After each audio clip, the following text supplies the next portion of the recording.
ஆர்த்த ஸ்நான மந்திரம் என்பதாக ஒன்று இருக்கின்றது. குறிப்பாக நம்முடைய பிராமண சகோதரர்கள் காலையில் எழுந்து தங்களுடைய காலை கடன்களை எல்லாம் முடித்துவிட்டு காயத்ரி ஜபம், காயத்ரி மந்திரத்தை அவர்கள் சொல்லுவதற்கு முன்பாக பிரார்த்த ஸ்நான மந்திரம் என்பதை அவர்கள் சொல்லுகின்றார்கள்.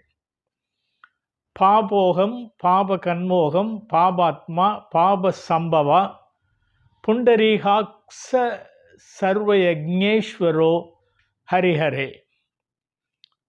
இது பிரார்த்த ஸ்நான மந்திரமாக சொல்லப்படுகின்றது. நான் பாவி, பாவ செயல்களை உடையவன், பாவ ஆத்துமா, பாவத்திலே நான் பிறந்தவன், பிறக்கும் போதே என்னிடத்தில் பாவம் இருக்கின்றது. ஆகையினால் யக்ஞேஸ்வரோ